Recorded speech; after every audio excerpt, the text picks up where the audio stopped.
Boa noite a todos. Que a graça e a paz do nosso Deus esteja conosco. Amém.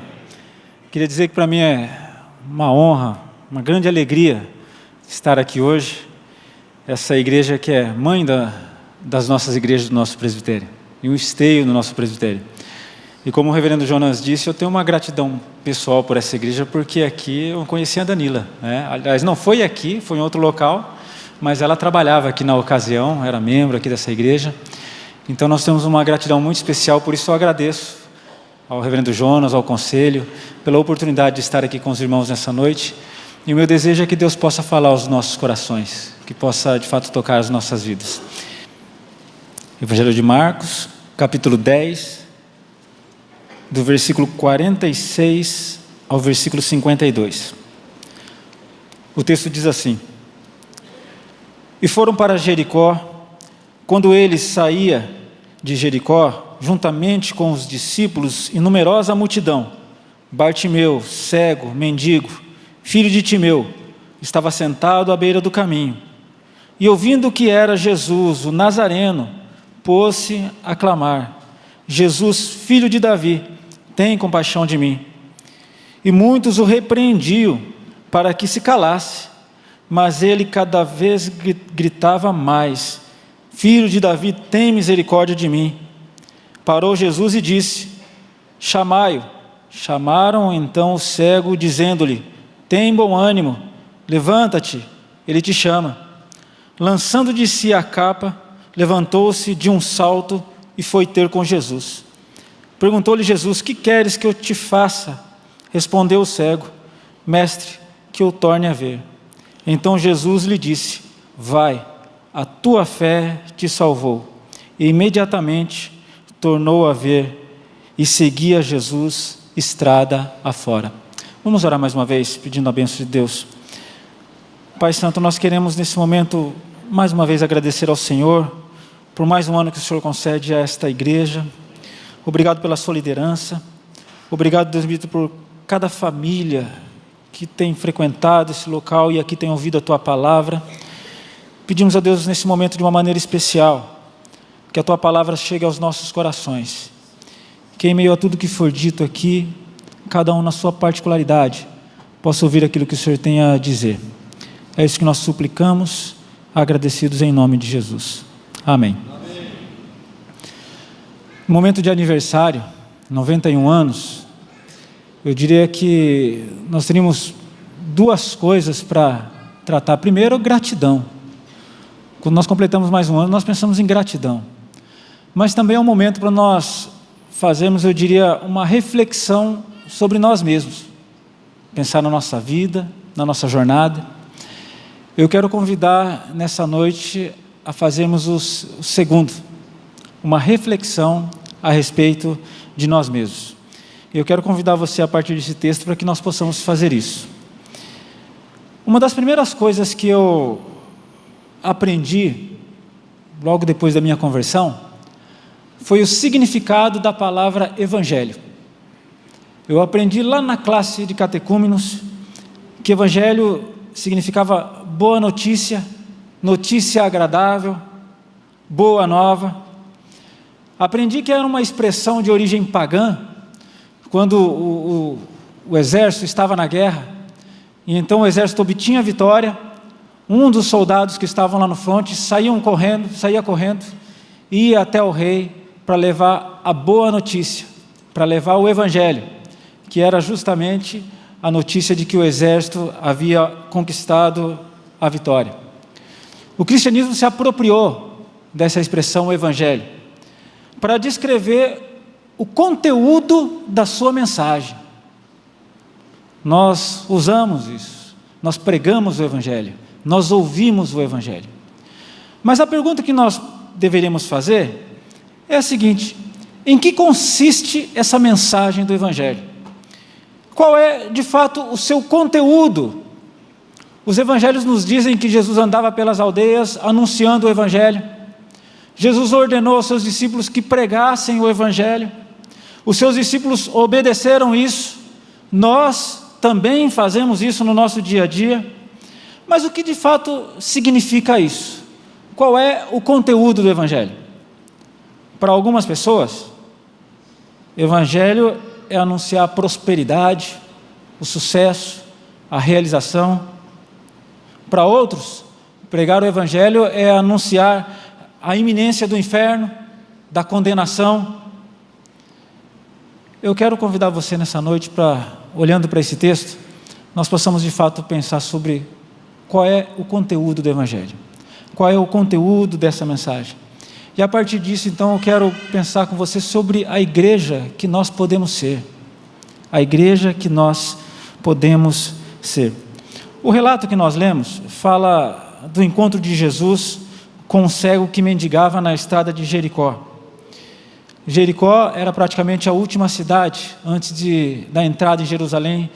Os peregrinos que desciam da Galileia passavam por Jericó como última cidade praticamente para entrar em Jerusalém. E eu quero tomar esse relato pensando sobre esse sentido do Evangelho e o conteúdo do Evangelho. O primeiro ponto que eu quero chamar a sua atenção é para a condição desse homem. Eu gostaria de usar aqui uma expressão, que é a expressão intocável. E essa expressão eu tirei de uma casta ou uma não casta da Índia. A Índia, o sistema na Índia é dividido por castas. Inclusive o corpo humano, de alguma maneira, é a base para eles usarem essa divisão da Índia. Então, na Índia, os sacerdotes representam a cabeça. Os soldados representam o braço, é a segunda casta. A terceira casta são os comerciantes, os fazendeiros, que representam as pernas. E a casta mais baixa, representada pelos pés, são os servos, aqueles que foram criados para servir. Assim, a sociedade na Índia se divide em 4 castas. Mas existe ainda mais uma, chamada de não casta, também conhecidos como os intocáveis, que são cerca de 1/5 da população na Índia, chamado de intocáveis. Como são esses intocáveis? Esses intocáveis são responsáveis na Índia pelo trabalho degradante, como, por exemplo, limpezas de fossas, remoção de cadáveres humanos ou animais. Eles são excluídos socialmente, não podem frequentar os mesmos restaurantes que outras das castas superiores, os seus filhos não podem frequentar as mesmas escolas. Eles, quando recebem ajudas das castas superiores, essa ajuda é jogada de longe, porque não podem ser tocados por serem considerados impuros. Nos templos, na vida religiosa, são preteridos da vida religiosa, porque por serem impuros, podem tornar aquelas pessoas das castas superiores também impuras. Então, essa é a condição desses chamados sem casta, que estão abaixo dos servos. Abaixo dos servos. E essa é uma situação, é uma condição inescapável, porque não existe trânsito de uma casta para outra. Se você nasceu nessa casta de intocável, você vai morrer intocável. Não existe a possibilidade de mudar de casta. Alguém certa vez disse a respeito desses o seguinte: são aqueles que vivos não fazem diferença, e se morrerem, não fazem falta. Vivos não fazem diferença, e se morrerem, não fazem falta. A personagem que chama a nossa atenção no relato que nós lemos é um cego que mendigava na cidade de Jericó, que era uma cidade antes de Jerusalém, como eu disse há pouco. Era praticamente a última parada antes daqueles que vinham da Galileia, e aí normalmente esses mendigos, as pessoas ficavam ali justamente para conseguirem alguma ajuda desses peregrinos que vinham para Jerusalém. Então, provavelmente, esse era um local comum de mendicância. Havia muitos outros, como esse cego. E esse homem, nós podemos dizer, era um tipo de intocável. Um tipo de intocável, porque ele carregava em si uma marca, carregava em si um estigma. Esse homem cego, nós podemos dizer, era um tipo de gente que vivo não fazia diferença, e se morresse, também não fazia falta. Ele carregava essa marca, que de certa maneira o distinguia das demais pessoas negativamente. E era uma condição imposta socialmente. Não foi ele que escolheu, mas era uma condição imposta socialmente. E eu quero chamar a sua atenção para duas características aqui que nos mostram a sua condição e a sua situação. Primeiro, eu chamaria de a sua gentilidade. Ele era um gentil. Ele era provavelmente um gentil. Nas nossas classes de escola dominical, no culto infantil, a gente ensina para os nossos filhos que era um cego que se chamava Bartimeu. Mas é interessante a gente observar esse mesmo relato no Evangelho de Lucas. Lucas narra basicamente o mesmo acontecimento, mas omite o nome do cego. Lá em Lucas não tem o nome do cego. Então, provavelmente, Bartimeu não é um nome próprio, mas uma indicação do seu estado. Bartimeu significa Bar, filho de Timeu. Bartimeu significa filho de Timeu. E é curioso a gente observar que Timeu não é um nome judaico, mas é um nome gentil. Então, se nós fôssemos traduzir assim a grosso modo, seria filho de um gentil. E o significado aqui é ainda mais profundo, e nós poderíamos transpor e dizer o seguinte: então, o nome aquilo que nós achamos que é o nome, é na verdade uma designação que diz o seguinte: filho de um impuro. Então aqui nós já temos uma designação de quem era esse homem. Aliás, eu diria que nós poderíamos até ler esse texto da seguinte maneira: quando ele saía de Jericó, juntamente com os discípulos e numerosa multidão, o filho de um impuro, cego, mendigo, estava sentado à beira do caminho. Então perceba que não se trata do nome próprio, mas de uma designação que revelava a sua condição precária, eu diria de intocável. Era um rótulo, era uma etiqueta, revelava a sua triste condição. A segunda coisa que chama a nossa atenção aqui era a doença que esse homem tinha. O relato nos diz que ele era cego. E quando a gente lê a Bíblia, a gente precisa entender o seguinte: cada cultura vivencia a enfermidade de uma maneira diferente. Por exemplo, quando eu era pequeno, às vezes uma pessoa ficava doente, a gente fala, é castigo. Alguma coisa essa pessoa fez. Então nós fazemos uma leitura da enfermidade a partir da nossa cultura. E nós não podemos olhar para essa enfermidade, para a situação dos personagens enfermos da Bíblia, com o olhar ocidental do século 21. É uma outra condição, uma outra situação. Então, na mentalidade hebraica, do judeu, nos dias de Jesus, tanto a saúde como a doença era, de alguma forma, uma manifestação da ação de Deus. Por exemplo, se uma pessoa tinha uma vida saudável, era sinal de que a bênção de Deus estava sobre ele. Deus o abençoou. Se uma pessoa estava doente, é a maldição de Deus que está sobre ele. E há duas passagens que podem ilustrar isso muito bem. Vocês lembram quando Jó ficou doente? A situação de Jó chegou fundo do poço. Aí vieram os amigos para consolar, antes não tivessem vindo, mas quando chegaram, não achando nenhuma explicação para a situação, disseram o seguinte: Jó, você fez alguma coisa, não é possível. Alguma coisa você fez. Examina aí a sua consciência, dá uma olhada na sua história de vida, alguma coisa você fez para que essa desgraça acontecesse. Ou seja, a interpretação era de que Deus havia mandado toda aquela desgraça sobre a vida de Jó, porque Jó havia feito alguma coisa. No Evangelho de João nós temos uma passagem também curiosa, em que Jesus e seus discípulos encontram um homem cego, e a pergunta que os discípulos fazem, diante daquele homem cego de nascença, é o seguinte: quem pecou para que ele ficasse assim? Ele ou seus pais? Que é justamente essa mentalidade de que a doença, se alguma coisa não está bem, é um castigo de Deus, é a consequência da ação de Deus. Ou a pessoa foi infiel, ou ela cometeu algum tipo de pecado, ou algum dos seus antepassados cometeram algum tipo de pecado. Ou seja, a ideia é de abandono. Deus abandonou essa pessoa. Deus abandonou. E a vida desse cego, e de tantos outros como ele, nós podemos dizer, era essa. uma vida extremamente difícil. Pense comigo, externamente, desrespeitado na sua humanidade, tido como uma espécie de intocável. Aliás, havia uma seita nos dias de Jesus chamado Essênios, ou também conhecido como a comunidade de Qumran, que se isolaram porque se achavam mais puros do que os outros e não aceitavam pessoas que tinham algum tipo de problema, por exemplo, um cego, um surdo. Eles diziam, por exemplo, que os cegos e os surdos não possuíam dignidade, porque eram impossibilitados de estudar a lei.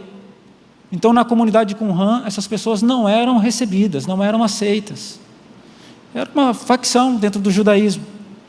Então, observe aqui que esse homem era um intocável, ele não tinha o direito de entrar em Jerusalém, provavelmente seja por isso que ele estava em Jericó. Ele não tinha o direito de entrar em Jerusalém, não tinha esse direito. A sua condição o tornava inapto para o culto. Então, isso externamente. Agora imagina internamente. Internamente, eu diria internamente ferido. Às vezes a gente ouve pessoas falando por aí assim: eu não me importo com o que pensam de mim. Mas lá no Facebook está sempre preocupado quantos likes ele ganhou lá na foto que ele postou, no comentário que ele fez. Ou seja, nós nos importamos sim com o que as pessoas pensam de nós. Aquilo que as pessoas pensam de nós influencia a nossa maneira de pensar, influencia a nossa maneira de olhar para nós mesmos. E eu fico imaginando esse homem. O relato não diz desde quando ele era cego, mas imagine só o que esse homem ouvia: o que você tem foi Deus que colocou em você. Deus não gosta de você. Deus não quer nada com você. Eu diria que esse homem vivenciava aquilo que nós podemos chamar de uma opressão introjetada. O que é isso? É quando você, de alguma maneira, assume essa opressão no seu interior e ela passa, de alguma maneira, a dirigir a sua vida. Ou seja, ele ouvia: Deus não quer nada com você, Deus não gosta de você, e aí ele assume e diz: de fato, Deus não gosta de mim, porque se ele gostasse, ele não teria feito isso comigo. Ele não teria me deixado nessa condição. Imagine a situação de Bartimeu, desse que nós chamamos Bartimeu. É isso que eu sou, rejeitado por Deus. E justamente, talvez seja esse o motivo das repreensões que ele recebeu quando ele ouviu falar, quando ele percebeu que Jesus estava passando e começou a clamar: você é um intocável, não fica gritando não, você não tem o direito. Pois bem, agora eu quero voltar e pensar um pouco nesse milagre que Jesus realizou e qual o significado desse milagre. Embora estivesse nessa condição terrível, ele encontrou com Jesus. Na década de 60, 70, houve uma teologia chamada Teologia da Libertação, com algumas coisas difíceis de engolir, mas muita coisa boa.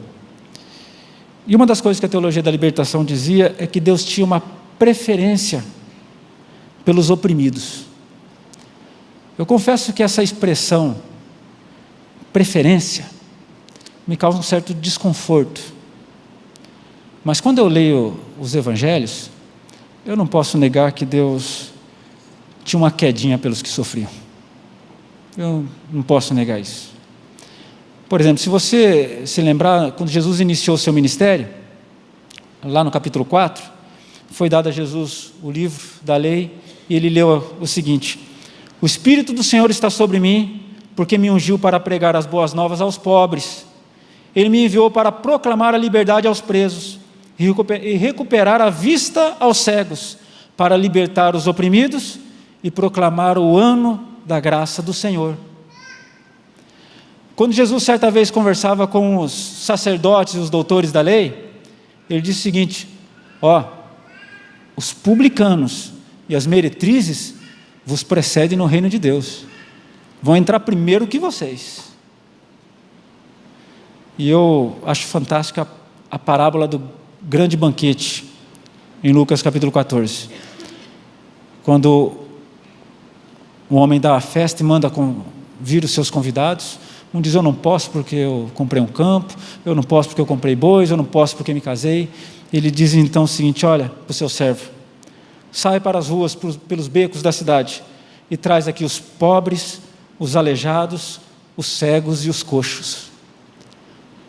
Confesso que isso chama a minha atenção, esse zelo de Deus, essa preocupação de Deus com aqueles que naquela sociedade eram considerados intocáveis, eram excluídos. Pois bem, segundo o texto que nós lemos, Jesus se encontra com esse homem,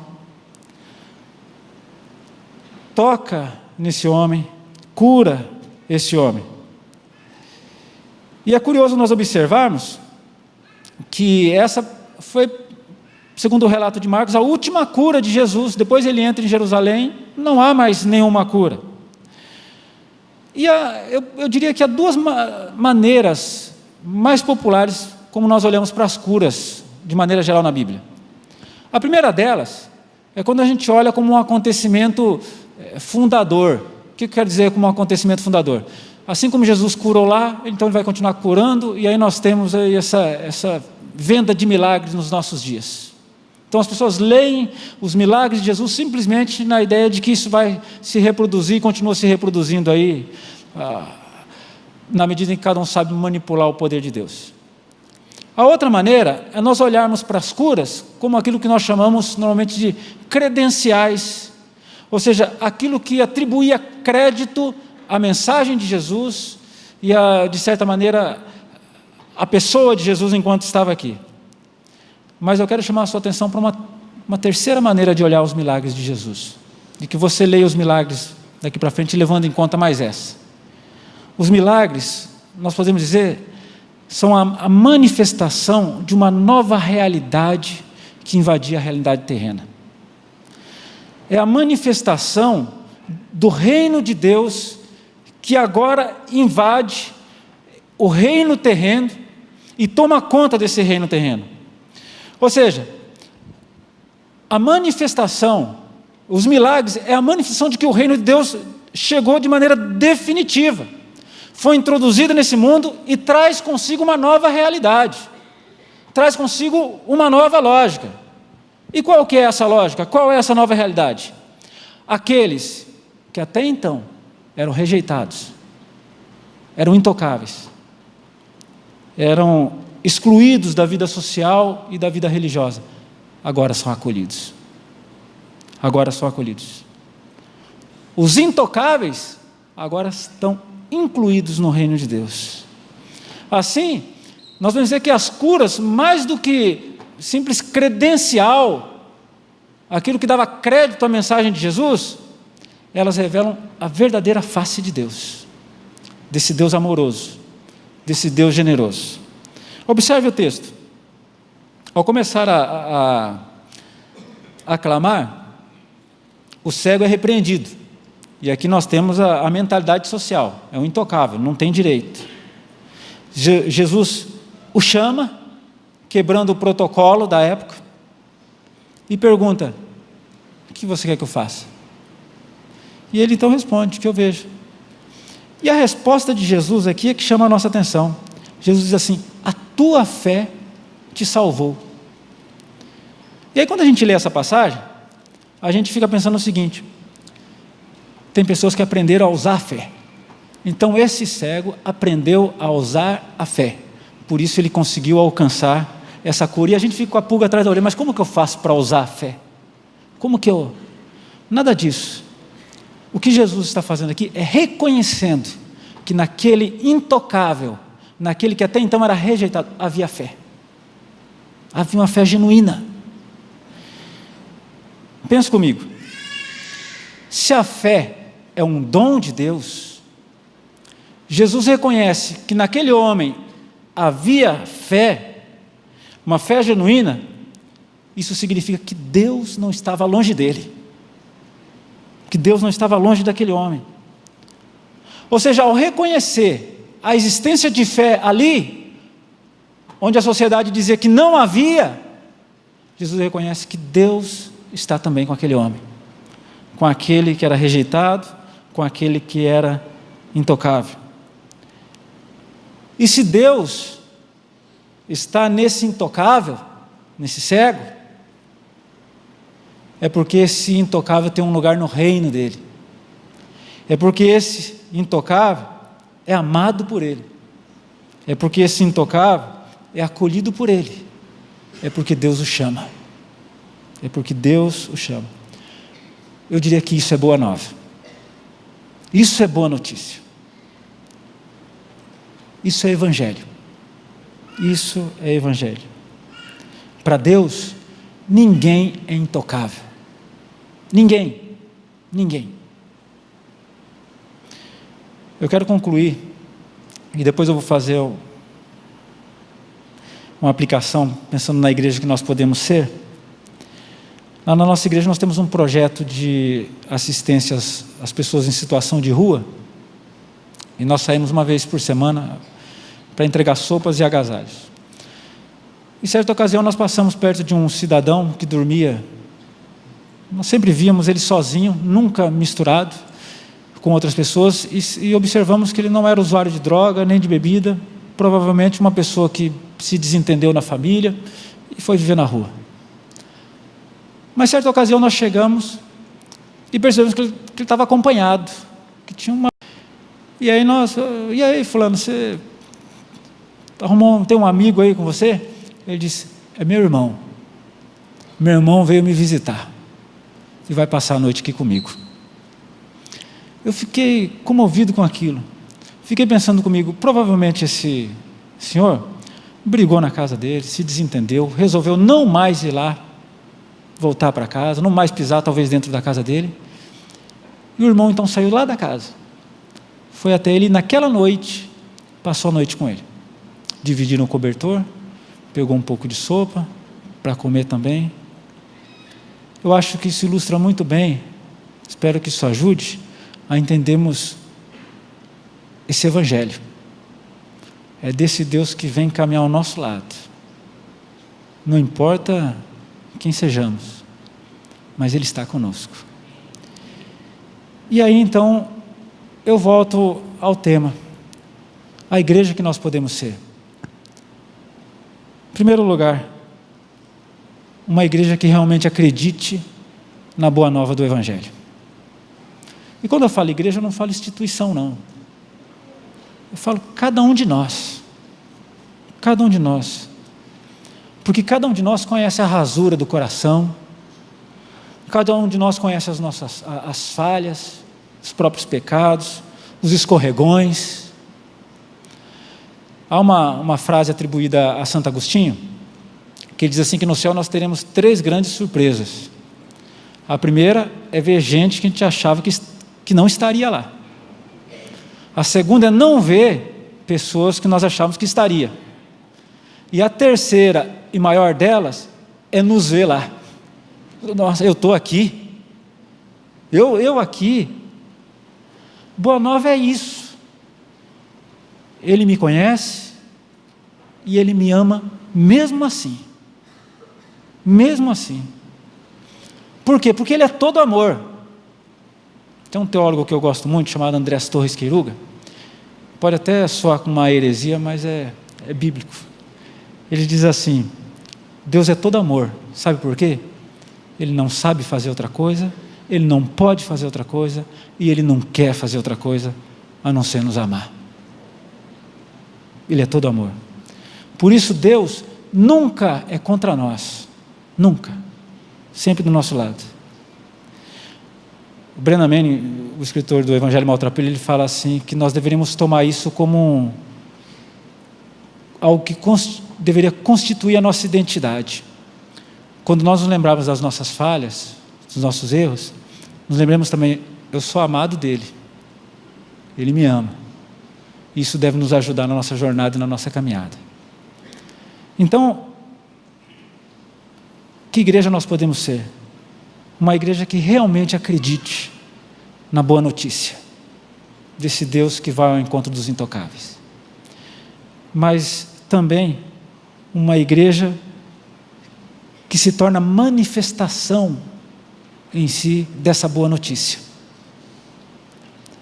O lugar onde as pessoas podem ser aceitas, amadas, cuidadas, em que não existe branco, negro, médico, faxineiro, patrão, empregado, pastor, presbítero.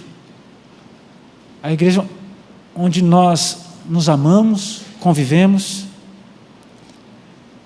Uma igreja que é o sinal, ou uma degustação do que é o reino de Deus.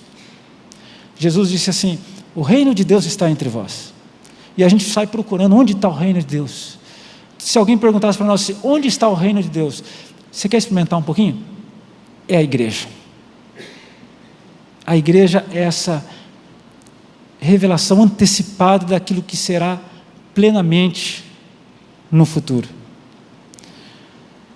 Que Deus abençoe as nossas vidas, porque esse Evangelho um dia nos alcançou, e que Ele mesmo nos ajude para que isso de fato faça parte da nossa vida diária, mas que faça parte da nossa vida como igreja. Que Deus abençoe a todos. Amém.